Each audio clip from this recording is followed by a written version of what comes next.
Good morning बच्चों। आज का टॉपिक है दो चर वाले रैखिक समीकरण। रैखिक समीकरण कक्षा 9 की है, third chapter, sorry fourth chapter है कक्षा 9 का। थर्ड मैंने आपको कंप्लीट करा दिया था। इसमें सबसे पहले आप समझ लीजिए कि दो चर का मतलब क्या होता है। दो चर वाले रैखिक समीकरण, सबसे पहले हम रैखिक समीकरण की बात करें तो ऐसा समीकरण जिसमें चर की घात एक होती है। जैसे चर ये हो गया x प्लस 5 बराबर 0, एग्जाम्पल लिया मैंने। यहाँ पे चर x हो गया, इसकी घात कितनी है 1, तो ये हो गया रैखिक समीकरण।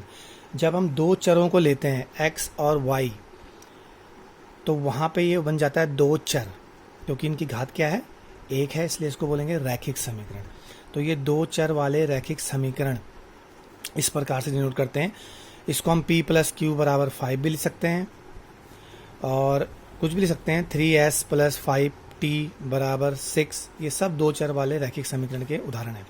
अगर हम दो चर वाले रैखिक समीकरण की बात करें तो इसका व्यापक या मानक रूप हम किस प्रकार लिखते हैं। ax plus by plus c बराबर 0। यहाँ पे a b c तीनों क्या है, यहाँ पे वास्तविक संख्याएं, तीनों का वास्तविक संख्याएं होना चाहिए। अब देखिए इसमें जैसे एग्जाम्पल के तौर पे ले हम 2x प्लस 3y बराबर 3। पहले हम इसको व्यापक रूप में, मानक रूप में बदलेंगे।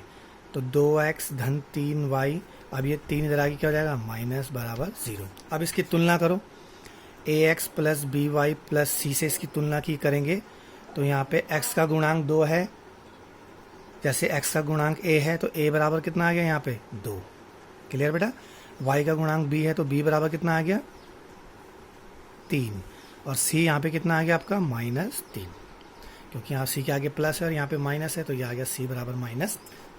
तो इसको बोलते हैं हम दो चर वाले रैखिक समीकरण को किस प्रकार हम a b c के मान ज्ञात करते हैं। जैसे बाई चांस आपके पास आ गया 2x बराबर 5, तो आप इसको पहले व्यापक रूप में कन्वर्ट करेंगे। 2x, यहाँ पे y है नहीं तो यहाँ पे y को क्या लिख सकते हैं हम 0y प्लस, और ये 5 है उधर आगे क्या हो जाएगा ये -5 बराबर 0। तो यहाँ पे a बराबर कितना आ गया 2, b बराबर 0 और c बराबर -5। इस प्रकार आप जो इसकी पहली प्रश्नावली है 4.1 उसको सॉल्व करेंगे बेटा। 4.1 का पहला क्वेश्चन बता दे रहा हूँ मैं आपको।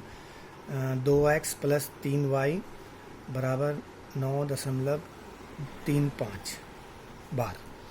अब इसको हम पहले व्यापक रूप में कन्वर्ट करेंगे। 2x प्लस 3y माइनस 9.35 बार बराबर 0। अभी देखिए तुलना करो, ax plus by plus c बराबर 0, तो a कितना आ गया आपका 2, b कितना आया बच्चों 3 और c आ गया आपका -9.35 बार। तो ये आपकी 4.1 की प्रश्नावली भी यहाँ पे कंप्लीट हो जाएगी। 4.1 की प्रश्नावली में एक पहला क्वेश्चन है आपका कि एक नोटबुक की कीमत एक कलम की कीमत से दोगुनी है। एक नोटबुक की कीमत एक कलम की कीमत से दो गुनी है। इसको आपने दो चरों में, दो चर रैखिक समीकरण निरूपण करना है।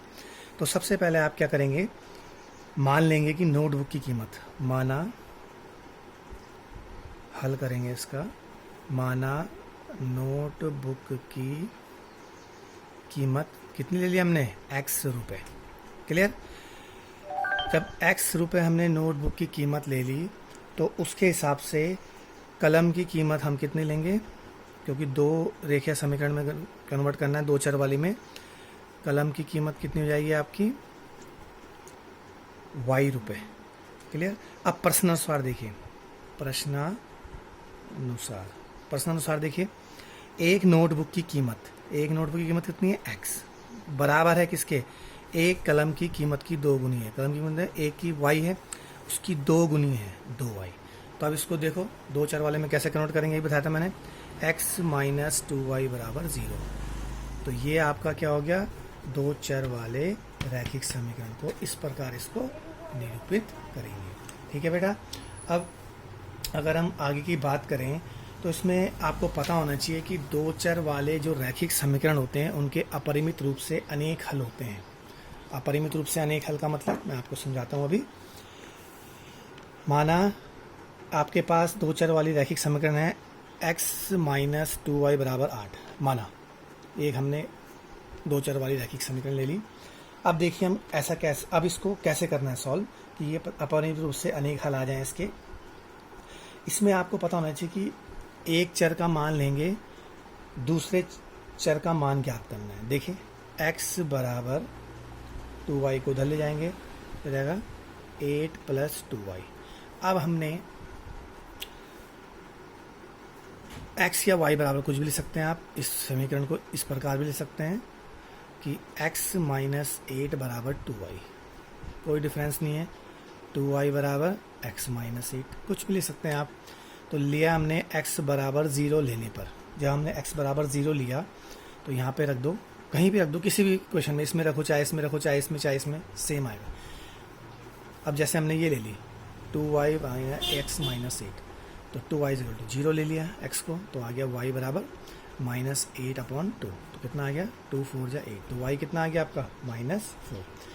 अब हम x बराबर 1 ले लो या 2 ले लो, कुछ भी ले लो, 2 ले लिया हमने, तो ये आ गया 2y equal to x minus 8, 2y equal to 2 minus 8, तो y इक्वल टू -6 अपॉन 2, क्योंकि एक गुणा का निशान है, भाग में जाएगा, 2 3 6। फिर हमने माना x बराबर हम 6 ले रहे हैं, 8 ले रहे हैं, कुछ भी ले सकते हैं। हमने 6 ले लिया, चलो 4 भी ले सकते हैं, 6 8 4 कुछ भी ले सकते हैं आप। x माइनस 8, तो 2y इक्वल टू क्या हो गया 6 माइनस 8, तो 2y equal to -2, y equal to -1। इसी प्रकार x बराबर आप 3 4 5 6 7 कुछ भी ले सकते हैं। तो इसका मतलब क्या हुआ कि दो चर वाले रैखिक समीकरण के अपरिमित रूप से अनेक हल होते हैं। क्लियर? ये हो गया आपका x और y। x आपने 0 लिया, y -4 आया, x आपने 2 लिया, y -3 आया, x आपने 6 लिया और -1 आया। इसी प्रकार अनेक अपरिमित रूप से अनेक हल। ठीक है बेटा, अब आगे की वीडियो उसके बाद बताऊँगा। Okay bye.